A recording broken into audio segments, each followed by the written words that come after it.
Morning, Your Honors. May it please the Court, my name is Robert Biasotti and I represent John Hopson. I'd like to reserve 5 minutes for rebuttal. Very good. This case is about attorney's fees. There was a mortgage foreclosure case brought by Deutsche Bank. They lost. We then brought a motion for attorney's fees. The case at that time, which was a year ago, the judge said, well, he had to file the 4th District's decision in Glass and the Glass progeny.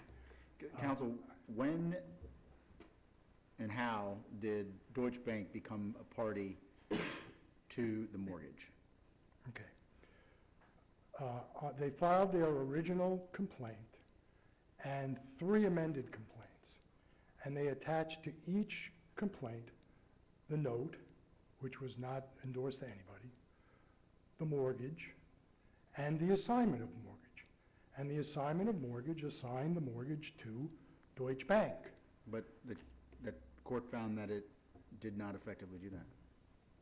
I'm sorry? The court found that it did not effectively assign the mortgage. That's not what the court found. The court found that they did not prove that they assigned it. But the fact of the matter is, it's a public record, it's a document, they filed it 4 times. But your argument was that there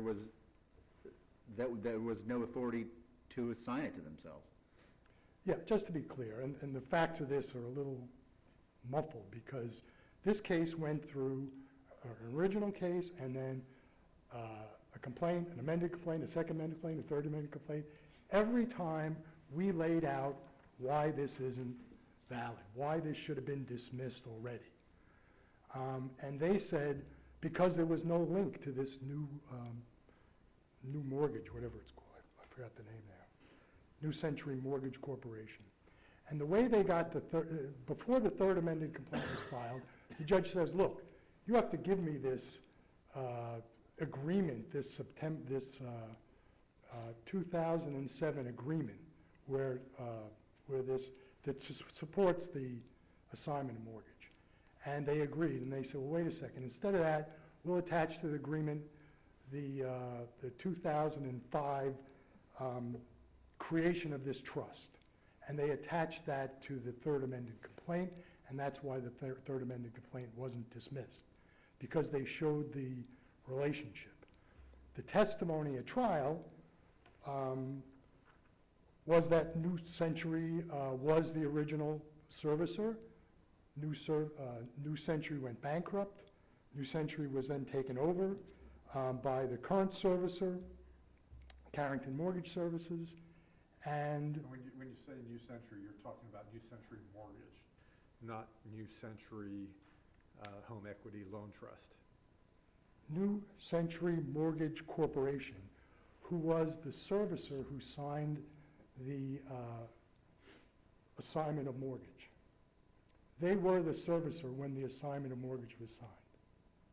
And that's the testimony that their own person put on. Mr. Gordon, who was their only witness, testified the relationship between New Mortgage Corporation and Carrington was that New Mortgage Corporation was the servicer at the time the loan was negotiated, and then New Service Mortgage filed for Chapter 11 bankruptcy. Carrington Mortgage, which was in existence, purchased the Chapter 11 bankruptcy, and then New Service Mortgage and Service Businessing, they purchased the servicing platform and all that stuff. So, and this is the testimony on page 23. There was a relationship. They just didn't prove it. But there is a document. They moved the mortgage into evidence. They moved the assignment of mortgage into evidence. And that's the relationship that exists. I mean, the requirement in the cases you've cited in supplemental authority, even sets forth the requirements for a movement, and that is to prove privity of contract between the movement and the other party. So, yeah, doesn't it have to be proven? No, it doesn't have to be movement proven. for attorney's fees? No, Does the movement have to do anything to try to establish it? Or can they do, They can they admitted the try to mortgage into undermine it evidence. and then, They admitted the mortgage into evidence without objection. They admitted the mortgage, the assignment of mortgage into evidence objecting that it's not a business record, and that was overruled, and those are proper rules. So what the case says, you talked about we did file the Harris case from this court. We filed the Glass case from the Supreme Court as supplemental authority 2 months ago. This case is exactly the same as Harris. The Harris case involved one of these entities, these mortgage bundling cases. And what this court said in Harris was that because the record before us contains evidence that establishes the trust as a party to the mortgage contract, we reverse and grant fees. There is evidence in this record. There's not evidence in the record of the note, and that's the problem. There's no privity. They didn't have a note, so they couldn't foreclose on a mortgage. But there was a mortgage. I mean, there's no question the first note was. So this kind of goes to an issue of first principles that I'm curious about. You all make the argument in your briefing that the mortgage is an executory contract, right? I don't think I used the word executory. Or excuse, it's a contract. I thought It is a contract. What I make the argument was, and I'll make it again, that the mortgage is a separate contract and the note is a separate contract. All right. So you can, and I put in there, and I cited cases from this court, that you can sue on a note without a mortgage. And you can sue on you can't sue on a mortgage without a note. Because what the mortgage is it allows you to enforce a note, assuming you have an enforceable note, and the person doesn't have any money, to grab a hold of real estate to settle this note. Here's my kind of conceptual problem with that, and maybe you can help walk me through it. A mortgage, as I always understood it, is a lien, right? There is no independent consideration that is given for it that is different from the note. The lender doesn't actually sign the mortgage. And in fact, there's law from this district and other districts that say that basically where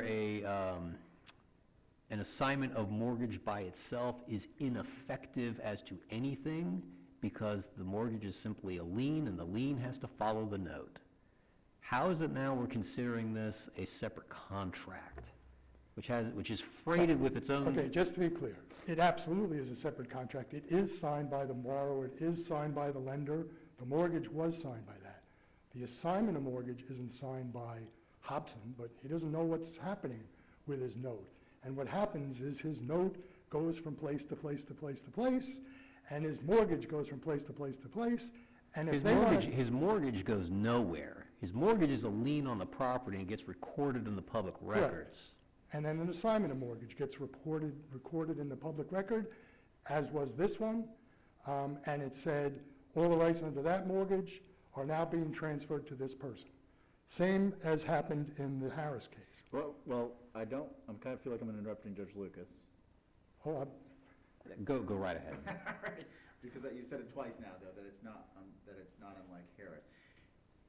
Harris said, here the trust failure to prove standing turned on the very specific proof requirements involved in a foreclosure law and did not establish that the trust was not a party to the mortgage contract. Did not your defense, which won the day for Mr. Hopson, establish that the trust, that the assignment was not valid, therefore the plaintiff was not a party to the mortgage contract? that is not what we proved. I mean, that's not the way I read the judge's order. The judge's order said they didn't prove standing to foreclose on a note. Why not? Because the note was made specifically and not endorsed. No, that's not all he said. There was no allonges on the... There's no allonges. What about I'm talking about the mortgage. Again, the mortgage is just to collect on a thing. The whole point of foreclosing on a note is... Now you're using Judge Lucas's theory to... I'm saying there are two different things. The note is a... Let's do this, because I think this is clearly a very important point.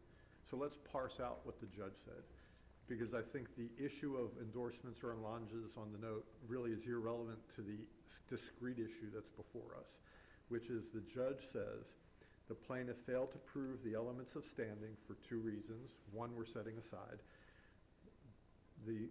failed to prove the elements of standing and the power of attorney relationship of New Century Mortgage Corporation as attorney in fact for Mortgage Approval Services LLC on the assignment of mortgage. I think that phrase is what we're focusing on. Yeah, and here's the problem with that. And this is exactly what was stated in Harris and why Harris came to the conclusion it did. They've sued on this assignment of mortgage for 10 years. They verified every single complaint saying these are all true. And yet when they get to trial, they don't put on the evidence that they clearly have. They put on into evidence, I think it's document... They didn't prove they were a party to the mortgage? No, let me just get to what they did put on. Okay. They put on evidence, Plaintiff's Exhibit 3, Notice of Intent to Foreclose, which was sent by New Century Mortgage to Hopson. So they were clearly a servicer. Their testimony said they were the servicer for this. So when somebody signs this as this person, as an agent, which they put on evidence, which was supported, and I believe their trial attorney said, this goes to weight, not admissibility. So the question is, did they prove that there's a mortgage that was assigned by somebody who was clearly the servicer? That's what they put into evidence. And the judge said yes. Now, the point about what the judge found is, if you look at the assignment of mortgage, it says we assigned the note and the mortgage. But that assignment is not sufficient to prove the note. But it's a filed document. I mean, I could suppose walk into Hillsborough Court. As per the mortgage, what did they fail to prove? We already know that the note that they'd failed to... What I'm saying is they didn't fail to prove anything. The judge said you couldn't use the assignment of mortgage as evidence of the note because it says we assigned the mortgage and the note. But the admissible of that document, which wasn't agreed to, which they moved into evidence, supported their whole claim for 10 years that they relied on and verified in a verified complaint, and then they just didn't put on any evidence. Would there be a difference in analysis if the court, instead of saying you failed to prove this power of attorney relationship, if the court would have said you have not established the validity of the assignment because there's no proof of the power of attorney? Or is there any meaningful distinction? I don't think there's a meaningful distinction of that. The whole point of if the court would have found that the assignment as a matter of law and fact was invalid to convey the mortgage. Different thing. That would be We didn't set that up as a defense. We didn't defend on that. We never did any of those things. There is no question in my mind that if they have gone to the clerk of court and got a certified copy of this mortgage, it's admissible. It's in evidence. We can't challenge the signature. The assignment was admitted in evidence anyway, wasn't it? But it wasn't a certified copy. What I'm saying It is was admitted in evidence. it's in evidence and not over our objection. So the fact that it's not a certified copy, does that impact the analysis? The only reason I'm saying that is because to say if this was, that they had to put on evidence. It's self-authenticating. It would be self-authenticating if you But put it in. either way, it's in evidence. Yes, it is in evidence. And the court did, as I am reading this, I'm not certain if the court found that the assignment was an invalid attempt to assign the mortgage because of lack of authority, or if the court was saying, looks like you assigned it, but you really didn't bring the right witness, and so I'm finding a lack of standing to enforce right now. And again, that's a distinction that I think people can it ought to be legitimately made, and disagree on what the meaning is of that distinction. Well, and this court hasn't gone that far in its writing. I think it should. When you read 57-105-7, and this is what Harris says, you're a defendant. You're being hailed into court. You have to defend this case on 4 different complaints where you're suing me on this thing. And they failed to prove this ability. Now, they have testimony from their own witness that they were the servicer. They have proved that they showed that the document was sent was sent by New Century Corporation, this exact corporation. And that's who signed the assignment of mortgage, which, by the way, we wouldn't have, Hopson wouldn't have even seen that. But it's filed into the record. So the question is, and I guess, and I'm not trying to, Judge Lucas, adopt your argument, but the note is what standing is about. It's not really the mortgage. You have to have the note to have standing, to collect on a mortgage. The mortgage is the document. It's filed in court. It was admitted into evidence, essentially over no objection. We didn't say, this is not valid. We didn't cite as an affirmative defense, this assignment of mortgage is invalid because the person who signed it, they didn't prove it. Well, but they did prove it. I mean, they did have testimony that said. There's this really interesting dynamic in this appeal, Mr. Biasad. I got to just point it out. Please. Is that basically you are arguing that they had evidence to prove what you were ultimately able to show at trial that they didn't prove, right? With regard to I'm trying to separate these things out. It was very simple to prove the note. They did a lost note thing. Yeah. And that's where standing comes from. It's the note. And then the flip side is they're trying to, your friend is trying to argue that the position that we maintained for 9 years really just was never going to, that dog was never going to hunt, and we should never, we're a stranger here. And if they were smart and they dismissed the case before trial, we'd be getting the fees, no question about it. And this is one of the things that this court wrote in Harris. Look at all of these things. They could have dismissed this case at any point in this time, and we would get fees. Well, it's interesting. There is a way that could have gotten y'all into fees under 57105, maybe just a different subsection of 57105, right? I said 57105-1. If we knew that this was a fraud on the court, we would have blazed it out immediately. Right. We didn't think it was fraud on the court. For 7 years, they filed this thing under penalty of perjury, verified by the plaintiff that this is true. So we went by that. If we knew that this was fraudulent, yeah, we would have... Mr. Biasad, I've let you go a little bit over because of the questioning, but if you want your 5 minutes. Yes, please. Very good. Thank you.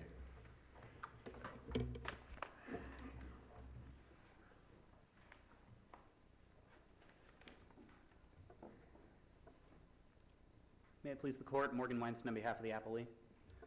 Your Honor, I think this case is very simple. I think that it's simply a question of attempting to fit a round exception into a square hole. What we have here is a case where there are maybe two contracts. If Judge Lucas is correct, if Your Honor is correct, then we would have one contract, which is the note, and there was no ability for the plaintiff to prove standing under the note. If that interpretation is correct, then the line of cases like Madel is incorrect because the mortgage is relevant to a determination of whether there are fees between the parties. In the event that Madel... Are fees recoverable under the terms of the mortgage? Fees are recoverable under the terms of the mortgage. So there's a contractual provision in that document that allows recovery of attorney's fees to the prevailing party, essentially. Correct, Your Honor. And to be clear, I believe that the mortgage is a contract. What about all the law that says it's a lien and that it follows the note, and that an assignment of mortgage is ineffective because all it is a lien? You don't assign a mortgage, you actually assign the note. What about that? It is a lien. It does follow the note in terms of who can enforce the debt. Right. There's a difference between enforcing the debt and foreclosing the mortgage, and so it's at certain points it's a difference between Article 3 of the... That's true in a construction lien case too, right? I mean, you put down a construction lien, statutory lien for services not rendered, you foreclose the lien, away you go, but what you're relying upon is the construction contract itself, right? In every case, you're relying on the contract, the underlying contract, in order to enforce the debt. What I'm saying is this: there is a document that provides for contractual remedies and has contractual provisions, and the way typically that my understanding is that the plaintiff in a foreclosure case, the lender initially would enter into the contract of the mortgage is by funding the loan, and that would explain why the lender doesn't sign the mortgage. And that's the consideration for the promise to repay that's the consideration of the note. And ultimately, Your Honor, you're attempting What separate consideration does the lender give for the mortgage? I get that the mortgage has a bunch of provisions about attorney's fees and eminent domain and insurance proceeds and all of that. I get it. All that's in a typical mortgage. Sure. Right. It is simply, though, the lien that secures the lender's ability to get its repayment on the note, right? That's all it is.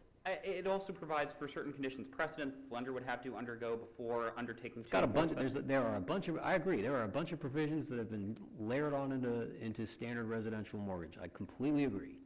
Personally, I think that it is a separate related contract. In the event that it is not a separate and related contract, my client wins this appeal immediately because there was no ability to prove standing under the terms of the note itself. It was only through the assignment of mortgage that my client would even have been able to attempt to prove standing. There were no endorsements or allonges to the note. That was sussed out at trial.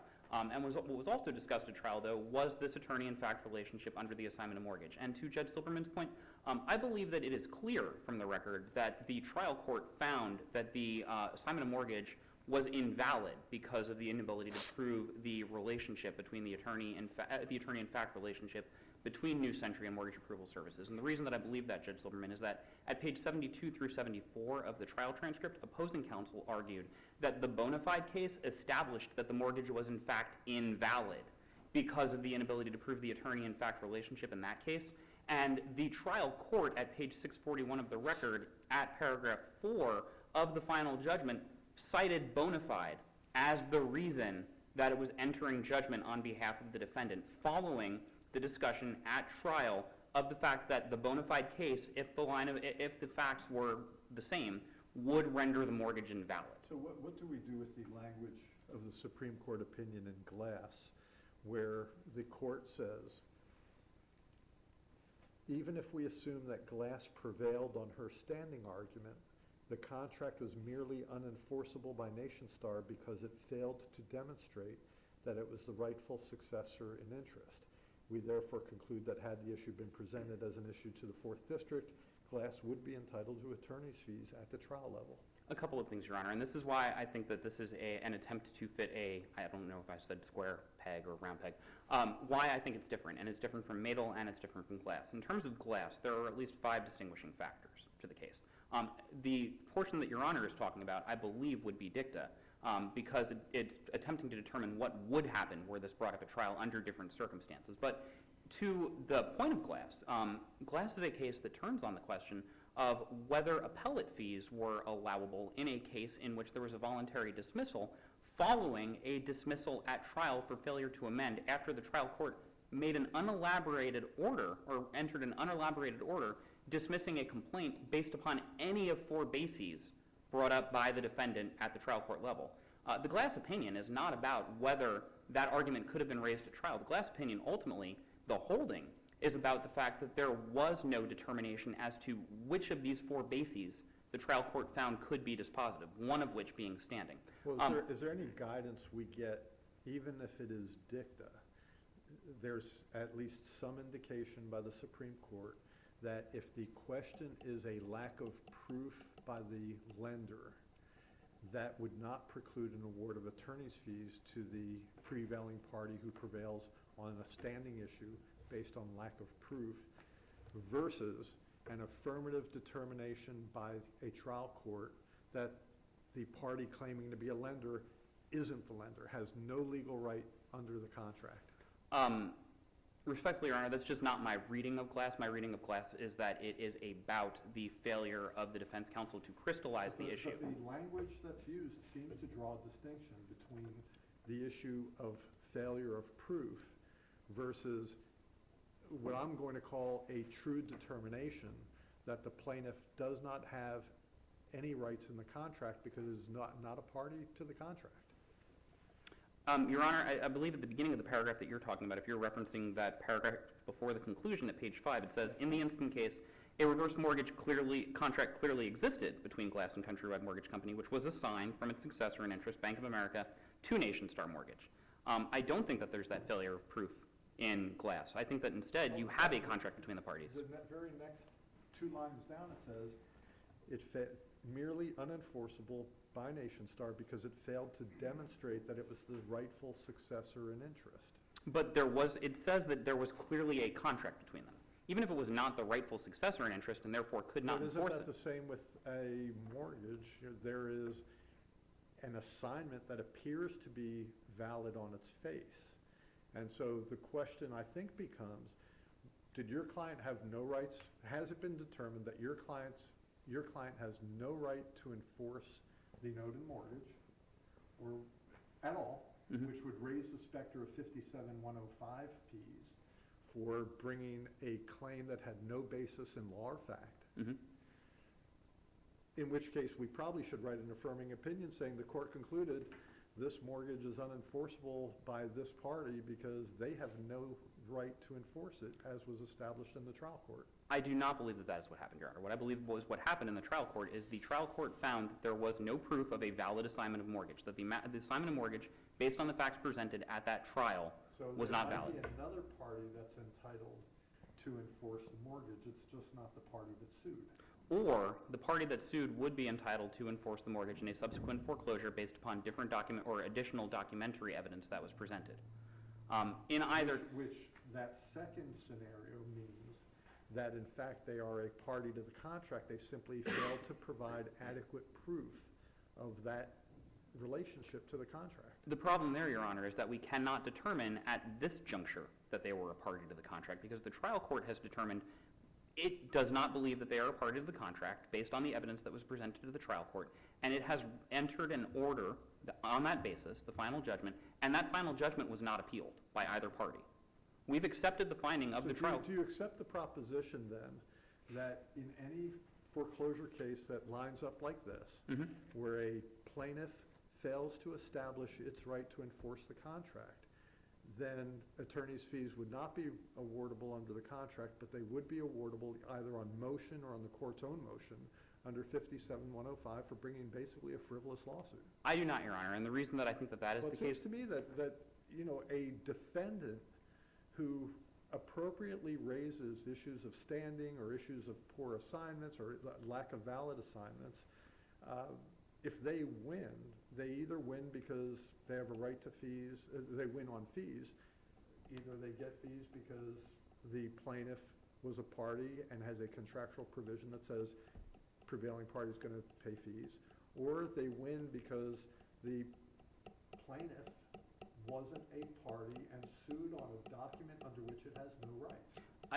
The reason that I disagree, Your Honor, is that I think that there are cases where there are close calls and simple failures of proof. Just because the plaintiff lost a foreclosure trial based upon standing, that doesn't mean that the claim was frivolous when brought. It just means that the plaintiff failed to establish the facts that were necessary to proceed on its claim at trial. Under 57... Which suggests a corollary to that is that, in fact, there is a contract to which the parties have agreed the prevailing party gets fees, and so the defendant should recover fees. My interpretation is the corollary is that there could be, but it has not been determined at the trial, and so a reviewing court cannot say that there was and thus award those fees. On whom is the burden to prove that the movement for fees was a prevailing party and that both the movement and the other party were parties to the contract? Yes, Your Honor. On whom is the burden to prove that? I believe that the burden was on the movement to prove that. What did they do to prove that? Well, so a couple of things. First, this is an interesting question, particularly within the confines of foreclosure, because we have both the general principle that standing itself is an affirmative defense and the principle in foreclosure cases that a plaintiff must prove its standing, so that's kind of muddled. But in the sense that the defendant would be the party that's bringing the motion for attorney's fees, it seems like moving for attorney's fees means you need to prove that there is in fact a contract between the parties. We're not disputing that they were the prevailing party in the foreclosure case. We're simply disputing that there was a contract between the parties. And what's more, when we get back to Madel and we get back to enforceability, I would point out that Section 57105, subsection 7, very specifically states that it only applies when any party has a requirement to take an action to enforce a contract. And so in the event that the contract is unenforceable, it would seem that there would be no requirement to enforce. How could a party enforce an unenforceable contract? But to your point, Judge Atkinson, I believe that it's simply that the party who's seeking attorney's fees must prove all of the elements of 57105, subsection 7, which is that there is a contract. That contract is between the parties. The party who is moving prevailed, and they prevailed on an issue with respect to that contract. That didn't happen here. Unless there are further questions, I believe that I'm going to yield, but I want to take a look at this one more time.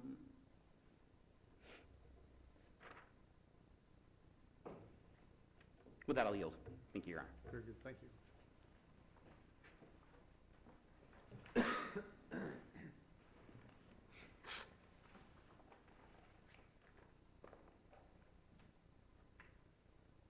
Just a couple of points. Judge Lucas, I kind of looked at the mortgage to see what was transferred. What was transferred was interest in property. So they have a note, which is just money. It's a negotiable instrument, and it can be transferred to people. The mortgage gives you rights to the property. All right, but see, here's the thing. This is true in all security agreements. I mean, if I give you a security interest in my ARs, right? That's not a separate contract. That's a security interest for some other contract we have. There's a difference, I suppose, between a mortgage on real estate, which is listed, it's a physical thing. It's not like you mentioned putting a lien, like a lien on a property where somebody did work on that and, they get a lien. A mortgage is a lien on a physical property. It's got a exact. Yeah. Anyway, the point I'm trying to make is, because I was trying to see, well, what consideration they give you. What we are grappling with is that this mortgage instrument is purporting to act like a contract when it might not be. I think that's what we're grappling with. Let me take a step back. He said we didn't appeal the original judgment. That's right, because the original judgment awarded us fees. We were the prevailing party, and the judge awarded us fees. They brought a motion for a hearing and said, you can't award fees because of glass and because of all of these cases. Now those cases have been reversed.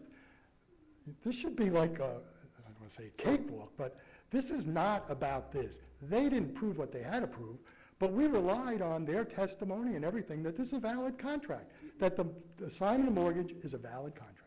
Okay. It's a valid contract. The assignment of mortgage is a valid contract? And the judge found it was because he awarded attorney's fees based on it. Well, not in the rehearing, not in his order on rehearing. And his order on rehearing didn't focus anything on this. It focused only on... Well, in finding that the defendant, the borrower, prevailed, it relied on bona fide, and bona fide, it said pursuant to bona fide. E-Trade standing depended on proof that the assignment from BAC to E-Trade was valid. It's not a great case for this. I mean, it's on a whole different type of amount because E-Trade E-Trade assigned the thing to Accordingly, itself. the trial court reversely erred by failing to grant a motion for trial voluntary dismissal. How does Why is this the different? finding of the trial court in its final judgment, relying on that case, not establish that there was no valid assignment of the mortgage to the party that you have the burden of proving was a party to the contract in which the Well, fee provision all I can say is, we exists? proved it to the judge, he granted us fees, he relied on what was entered into evidence, he relied on the testimony, and he, in his judgment, weighed the evidence and weighed the testimony about forgot their name already, excuse me, knew whoever, who signed this thing, and they were clearly a servicer. That's what the testimony said, that's what the oral testimony said. But just go back to the second. Go back to all of the motions to dismiss from the first complaint, second complaint, third complaint, fourth complaint. It's all because they couldn't link this note to the mortgage. The note was made out to a different person, the mortgage and the assignment mortgage is made out to a different person, and they couldn't get that together. And the only reason they got by the motion to dismiss is they say, well, they're going to prove that by the 2005, creation of this entity, the entity which is Deutsche Bank as trustee for blah, blah, 2005-01. And they attached that to the third amended complaint. And that's what got them past the motion to dismiss. Then when they get to trial, they don't even put that into evidence. I mean, so is that just, to get her out of fees or something? I don't know why they didn't prove it up. But what are we supposed to do as a plaintiff? Prove up that the person who testified that they're the servicer, that the witness testified they were the servicer, and the servicer signed the assignment of mortgage. So what are we supposed to prove on that? It becomes our burden to prove that she was the right person to sign this document? And we go back, Judge Silverman said, and I've actually recommended it to trial attorneys, why don't you go into the court and get certified copies of all these things, and we don't have to prove any of these signatures. And Mr. Bisatti, that takes us to your concluding remarks. Thank you. It's been a pleasure. Thank you very much. I look forward to your reversing opinion. Thank you, Or counsel. not. The next case on the docket is BLW versus BW.